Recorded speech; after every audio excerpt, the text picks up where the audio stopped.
Jeff Gordon just did something nobody saw coming. After one of the most painful, chaotic, and heartbreaking races of the season, Gordon, the legend himself, broke his silence. And what he said about Denny Hamlin? It wasn't trash talk. It wasn't a victory lap. It was something far more shocking: sympathy.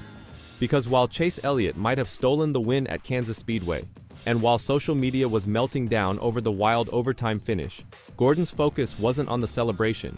It was on the devastation. He didn't talk about the glory of his Hendrick team.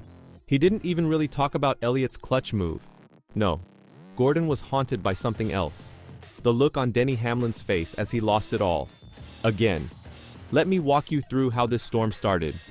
Denny Hamlin came to Kansas hungry for history. He wasn't just racing for points. He wasn't just racing for pride. He was chasing win number 60, a number that would tie him with Kevin Harvick and put him among the top 10 drivers in NASCAR history.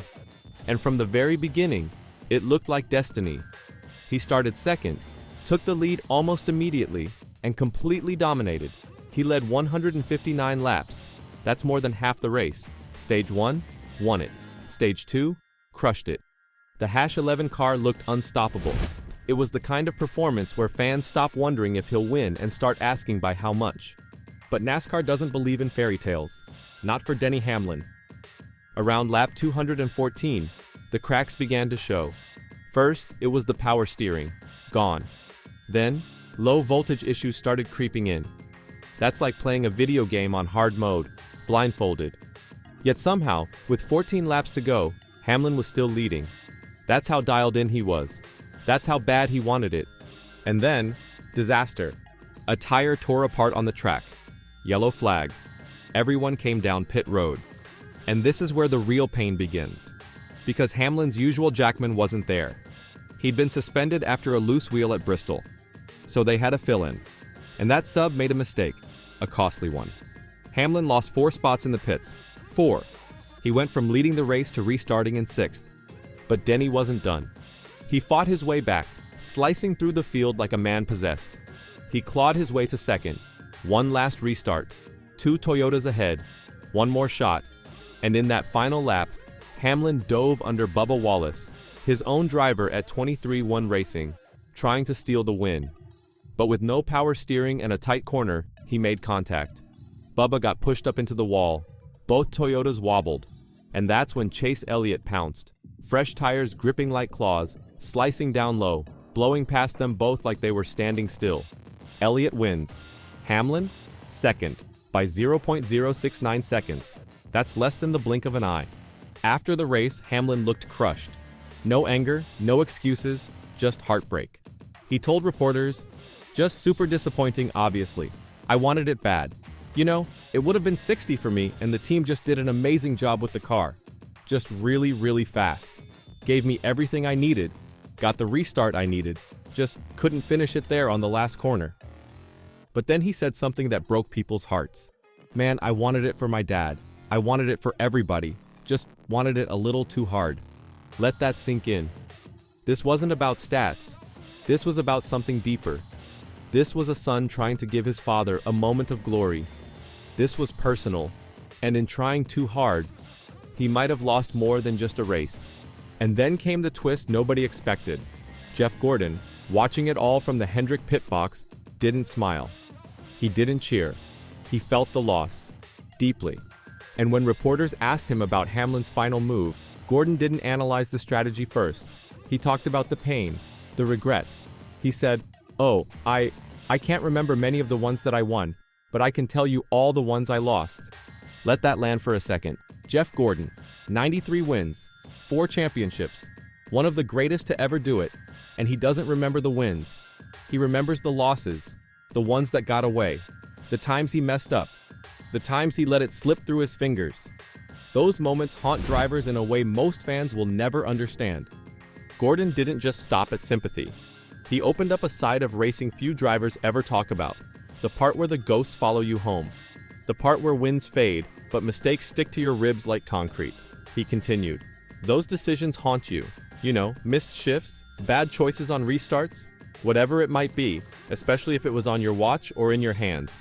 He knows the feeling. He's lived it. Gordon even brought up one of his own worst memories. A race at Martinsville in 2015, 9 years ago, and it still eats at him. He got a speeding penalty on pit road. It ruined his day, ruined his shot. And it wasn't a random racing incident, it was his mistake. Gordon said about that race, "When it's on you, it hurts. That pain? It doesn't fade, it festers. It digs in and reminds you, you had it, and you let it go."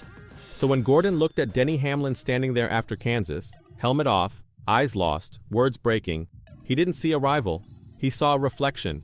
And here's where it gets real. Gordon broke it down with brutal honesty. He said, "I don't know what was going to happen there if Denny wrapped the bottom instead of, kind of using Bubba up. But I still think Chase had a great shot at it just because of the new tires and the run he had going into 3. That's not just analysis. That's insight from someone who knows the math of heartbreak. Gordon was basically saying, even if Hamlin had done everything right, even if he had wrapped that corner perfectly, even if he hadn't touched Bubba Wallace, Elliott still probably would have won. Those fresh tires were just too powerful. The physics weren't in Hamlin's favor. But guess what? That doesn't help. That doesn't ease the sting. Because Hamlin will never know for sure. That final lap will replay in his head for the rest of the season, maybe for the rest of his career. What if I held the bottom line? What if I waited half a second longer? What if I hadn't pushed so hard? That's the torture of this sport. It gives you a taste of greatness, then rips it away when you want it most. And what makes it even harder? The guy he touched, the one he bounced off the wall in the final corner, wasn't just any competitor. It was Bubba Wallace, his own driver, his own teammate at 23 Quen Racing, the guy he pays, the guy he mentors. Hamlin made contact with his own guy to chase his own glory. And while some fans lit up social media accusing him of being selfish or reckless, Hamlin didn't back down. He said, "I would have raced everyone the same way. I'm going for 60. Nobody will ever accuse me of laying over anyone for a win." That's cold. But it's also honest. Because if there's one rule in NASCAR that all the legends live by, it's this. You don't give up history for anyone. Not even your friend. Not even your teammate. And to Bubba's credit, he got it. He even walked over during Hamlin's post-race interview and told him it was a good battle. No hard feelings. That's racing. Still, the image burned into people's minds wasn't Elliott celebrating or confetti flying. It was Denny Hamlin, shoulders slumped, staring at the ground like he'd lost more than a race. And Jeff Gordon saw that. He didn't laugh. He didn't gloat. He remembered. Because once you felt that kind of loss, it never leaves you. Gordon might wear a suit now. He might sit in meetings and run a team. But under all of that, he's still a racer. Still haunted by the ones that slipped away. And maybe that's why his words hit so hard. Because they weren't just about Kansas. They were about every driver who's ever given everything and still come up short. So now the question hangs in the air. How will Denny Hamlin respond? Will this loss break him or fuel him? Will he carry this pain into the next race and let it sharpen him? Or will it be another ghost on his growing list? You tell me, is this the moment that defines Hamlin's downfall, or the one that finally pushes him over the top? Let us know in the comments.